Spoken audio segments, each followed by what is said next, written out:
আসসালামু আলাইকুম everyone, welcome to কোহিনুস kitchen. আজ খুবই সহজ এবং মজাদার একটা শীতকালীন পিঠা তৈরি করে দেখাবো। এটা একবার দেখলে আপনিও খুব সহজে তৈরি করে নিতে পারবেন।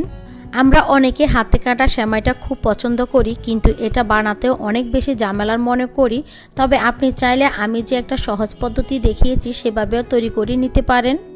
এই সুশি পিঠাটা খেতে কিন্তু অনেক মজা, আর এই শীতের মধ্যে আমাদের নোয়াখালীতে কিন্তু এই পিঠাটা বেশি চলে। আশা করছি আজকের পিঠার রেসিপি আপনাদের কাছে খুব ভালো লাগবে এবং সহজ লাগবে। রেসিপিটা ভালো লাগলে একটা লাইক করে দিবেন। তাহলে চলুন কথা না বাড়িয়ে চলে যাচ্ছি মূল রেসিপিতে। প্রথমে চুলে একটা পাত্রে আমি এখানে 1.5 কাপ পানি দিয়ে দিয়েছি, 1 চা চামচ দিয়ে দিচ্ছি লবণ। এখন একটু নেড়ে ছেড়ে দিচ্ছি আর পানিটা বলক আসা পর্যন্ত অপেক্ষা করছি।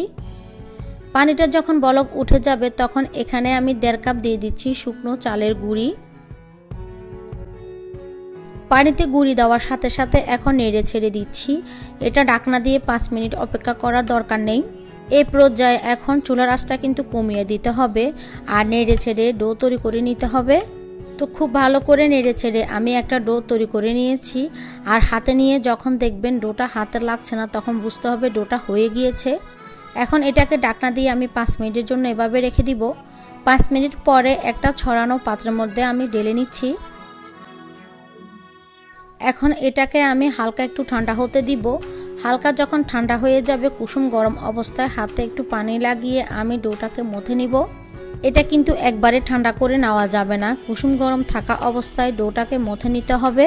মথার সময় ডোটা যদি টাইট মনে হয় তাহলে সেক্ষেত্রে হাতে একটু ঠান্ডা পানি লাগিয়েও কিন্তু ডোটাকে মথে নিতে পারেন। তো এটাকে আমি খুব ভালো করে মথে নিয়েছি, দেখতেই পাচ্ছেন সফট একটা ডো তৈরি করে নিয়েছি। এখন এটাকে আমি 2 ভাগে ভাগ করে নিচ্ছি। একটা ভাগ আমি পাতিলের মধ্যে রেখে ঢাকনা দিয়ে দিচ্ছি, আর একটা ভাগ আমি গোল করে নিচ্ছি। এখন এই ডোটা দিয়ে আপনাদেরকে পিঠা তৈরি করে আমি দেখিয়ে দিচ্ছি। প্রথমে একটু শুকনো গুঁড়ি ছড়িয়ে দিচ্ছি। তো সবচেয়ে সহজ পদ্ধতিতে পিঠাটা তৈরি করে দেখাবো, তার জন্য আমাদের লাগবে একটা কাঁচি। তো কাঁচির মধ্যে কিন্তু আমি গুঁড়ি লাগিয়ে নিয়েছি। এখন কাঁচি দিয়ে আমি গোলাটাকে কেটে নিচ্ছি। আর এখানে আমি পিঠাটা কিভাবে তৈরি করে নিচ্ছি একটু লক্ষ্য করে দেখুন, তাহলে বুঝতে পারবেন। এই পদ্ধতিতে পিঠাটা তৈরি করা খুবই সহজ। এভাবে পিঠাটা তৈরি করলে আমার কাছে মনে হয় ঝামেলাটাও কম আর খুব তাড়াতাড়ি কিন্তু পিঠাটা তৈরি করে নেওয়া যায়।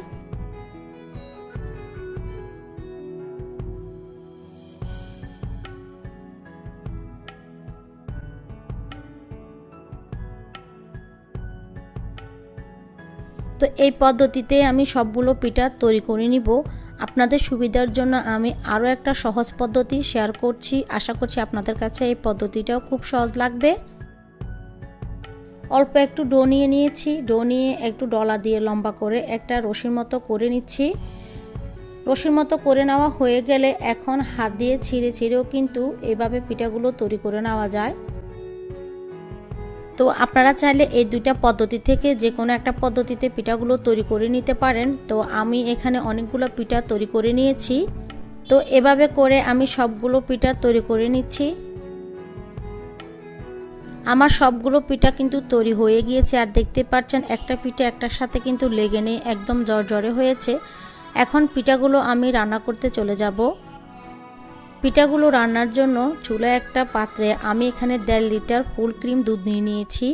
2টা এলাচ দিয়ে দিচ্ছি আর একটা তেজপাতা দিয়ে দিচ্ছি ফ্লেভারের জন্য। আর দিয়ে দিচ্ছি 1/2 কাপ চিনি, 1 পিঞ্চ দিয়ে দিচ্ছি লবণ, আর 1/2 কাপ দিয়ে দিচ্ছি খেজুরের গুড়। আমি আজকে গুড় আর চিনি দিয়েই কিন্তু পিঠাটা তৈরি করে নিব। আপনারা চাইলে শুধু চিনি বা গুড় দিয়েও পিঠাটা তৈরি করে নিতে পারেন। 1/2 কাপ দিয়ে দিচ্ছি ফ্রেশ নারকেল কোড়ানো। এখন সব কিছু একসঙ্গে খুব ভালো করে নেড়ে চেড়ে মিশিয়ে নিচ্ছি। আর দুধটাকে আমি আগে থেকে জাল করে বলক উঠিয়ে নিয়েছি। তার জন্য আমি দুধটাকে আর বেশি জাল করব না, জাস্ট শুধু গুড়টা গলে গেলে আমি পিঠাগুলো দিয়ে দিব। দুধটাকে আগে আমি জাল করে ঠান্ডা করে নিয়েছি, তারপর গুড়টা দিয়েছি। কারণ অনেক সময় দেখা যায় ভালো মানের গুড় না হলে গরম দুধে গুড় দিলে দুধটা ফেটে যায়, তখন দেখতে আর ভালো লাগে না। তো গুড়টা যখন গলে গিয়েছে এখন আগে থেকে কেটে রাখা আমি পিঠাগুলো দিয়ে দিচ্ছি। দিয়ে আলতো হাতে হালকাভাবে নেড়ে ছেড়ে দিচ্ছি। পিঠা দেওয়ার পরে এখন আলতো হাতে নেড়ে ছেড়ে দিয়ে আমি এটাকে 10 মিনিট রান্না করে নিব। পিঠা দেওয়ার পরে কিন্তু পিঠাগুলোকে অনেকক্ষণ ধরে জাল করবেন না, এতে করে পিঠাগুলো অনেক নরম হয়ে যাবে বা ভেঙে যেতে পারে। চুলার হিটটাকে মিডিয়ামে করে আমি পিঠাগুলোকে প্রায় 10 মিনিটের মতো রান্না করে নিয়েছি। 10 মিনিট রান্না করার পরে দেখবেন পিঠাগুলো কিন্তু উপরে নিজে নিজে ভেসে উঠেছে। উপরে নিজে নিজে ভেসে ওঠার পরে কিন্তু পিঠাগুলো হয়ে গিয়েছে।